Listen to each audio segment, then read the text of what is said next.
Welcome to another episode of our podcast series on semiconductors and the new age of war. Today, when we discuss about semiconductors, it seems to have become the backbone of modern military capabilities.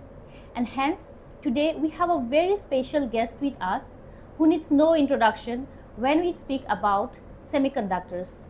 We have Mr. Anshuman Tripathi. I would like to give a brief description and introduction about sir.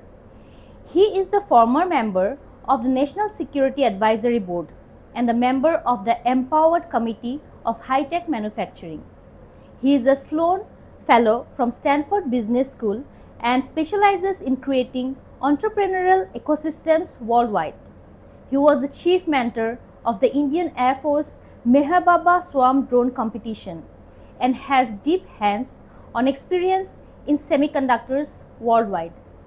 Dear Mr. Tripathi, it is our pleasure to welcome you to CENJOWS podcast series. Thank you. So we start with our first question. What makes semiconductors strategically so important, and how do you differentiate the application of semiconductors from military and civilian? Oh, okay. So first of all, thanks again for having me at CENJOWS. And if you look from morning till evening to bedtime, when you get up in the morning, it is a clock which you're using, which is based on semiconductors. You make a coffee maker, you use a microwave, you use your car keys to open your car. Everything is using semiconductors. So today, without semiconductors, life cannot exist. Forget semiconductors. A lot of people might say life doesn't exist without a cell phone, a smartphone in specific. So semiconductors is very important. But many of us do not realize and appreciate the importance of semiconductors in warfare. If you look from World War II till today in warfare, what has changed? Warfare has become more precise. It has become more efficient. You know, back in the day, they used to say one person, one uniformed officer or soldier being killed, there were multiple civilian casualties. Now that number has got skewed. All that precision is created by semiconductors. All the sensors which are used to do like night vision goggles, radars, communication are all sensor based. You know, the GPS for the precise seekers for the missile, semiconductors. So semiconductors is the most important part of warfare today since World War II. Very well explained, sir. Thank you. So now, sir, I wish to know where does India stand when you talk about semiconductors in terms of military application?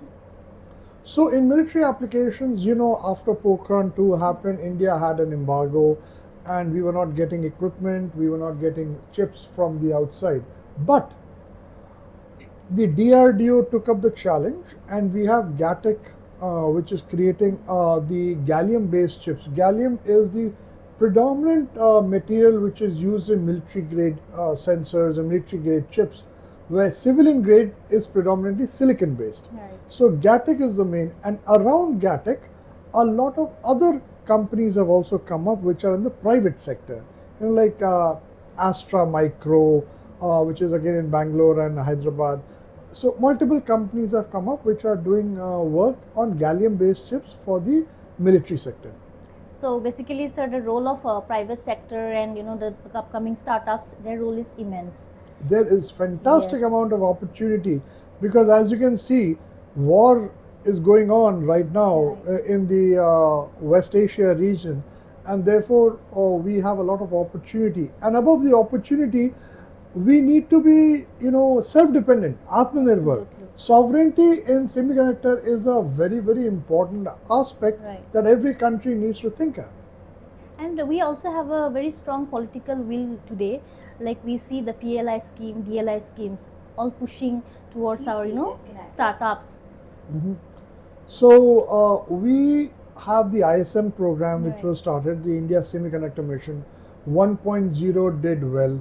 We have created a ecosystem and which is led by a manufacturing fab being set up by Tatas and multiple amount of packaging units coming up in different places, Gujarat, Yes. and even in Assam, that we have. From Micron to Foxconn, we have a lot of companies coming into the system. And now we have other systems which we'll be looking at the second tier, where supply chain and tools and materials will be looked at in ISM 2.0. It has been approved in the budget, I believe, that's what my understanding, and it will eventually come into being. Yes, sir. So, sir, how far do you think ISM 2.0 would be able to bring India into that, integrate us in the semiconductor global value chain? See, I think ISM 2.0, if it focuses on the supply chain and materials, we have a very, very strong position that we can leverage. Our potential is immense because we have a lot of raw materials that can come into the international supply chain, of which the one that I've always been talking about is the neon gas. Neon gas is required and is mandatory. If you don't have neon gas, a fab anywhere in the world will not run. And India is the second largest producer of neon, but unfortunately our neon has not made it into a staple part of the international semiconductor ecosystem. So we have immense opportunity out there. Yes, very well explained, sir. So, sir, I really wish to understand your views regarding PAC Silica and why is it getting a lot of attention today, if you could explain. So PAC Silica is a US-led strategic coalition on semiconductors, artificial intelligence, and critical materials. So it's basically focused on supply chains and on creating the infrastructure. Now, this is because people in the West feel that there's a high chance that that Taiwan might come under threat from China. So, if that falls, what happens, because a lot of the semiconductors today is Southeast Asia centric, and in that region, especially Taiwan centric. So, there's an effort going on to move the supply chain elsewhere and to make it happen. Now, if that includes critical minerals, and it's a supply chain issue, then we have an advantage. And India joined PAC Silica, I think last month in February, they joined PAC Silica. But what is also of interest with PAC Silica is that PAC Silica works on supply chains. It also has UAE and Qatar as its members. Now, after the present scenario of Israel-Iran unfolding, a lot of people are concerned about PAC Silica's nature being only in supply chain and not about safeguarding the infrastructure from kinetic warfare. So right now, if you've seen, 3 data centers were attacked in the West Asia region. So if those data centers were impacted because Palantir and artificial intelligence models are being used to do precise targeting. So a lot of people feel that the PAC Silica focus was a little misaligned given the present context. Maybe in the long run it might be better. But if you read the local news in West Asia, especially in UAE, you will find this, because they were coming up with Stargate, a city which is focused on artificial intelligence. And I believe they invested or have pledged to invest $2.2 trillion into it. And now there's a big challenge on how it will unfold. So PAC Silica is there, but now people are looking at other options also.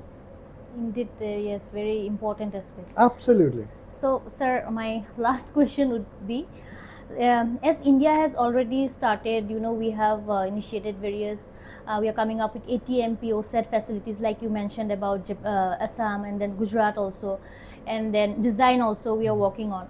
So, what are the technological, strategic and policy level interventions do you think we need today if we want to become a global hub in this sector? Oh, that's a very large question, and I can write a full book on it. But from the policy perspective, we are doing very well. We have put in a lot of effort, ISM 1.0, 2.0.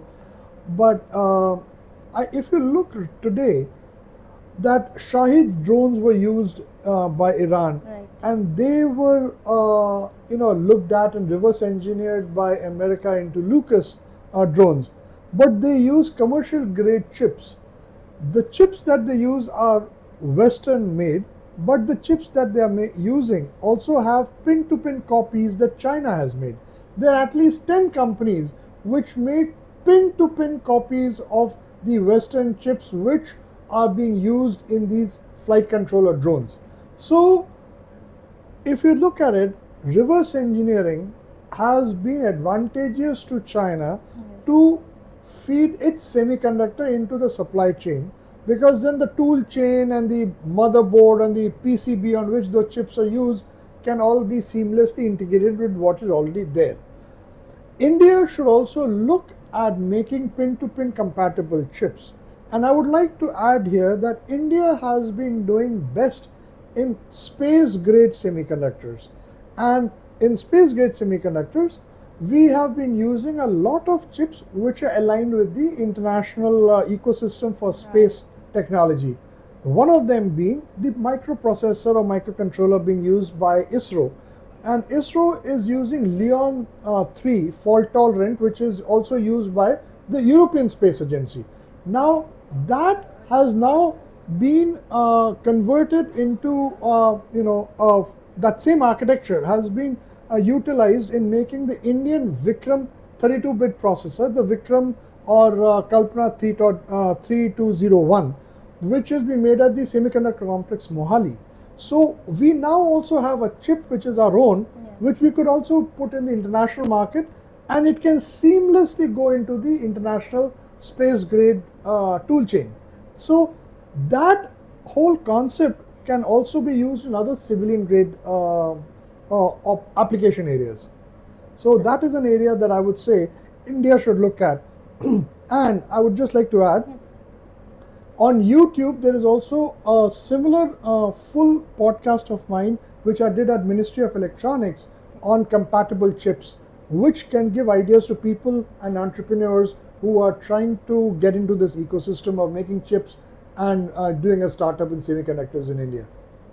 Sir, you have exactly hit on the most important aspects, maybe for researchers, for people who are actually doing an in-depth study in this subject. Yes. And we are discussing a lot on semiconductors, and it's a, like you have mentioned, it's a huge domain to study.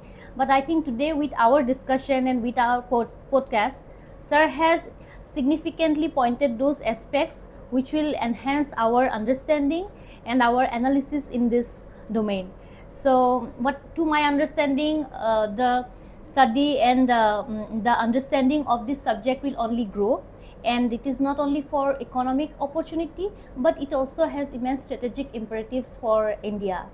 And with this, I would like to thank Sir a lot for coming here and sharing your knowledge and sharing your experience in this subject. And thank you to all the listeners. Until we meet again, stay informed and stay strategic. Thank you. Thank you. Jai Hind. Jai Hind.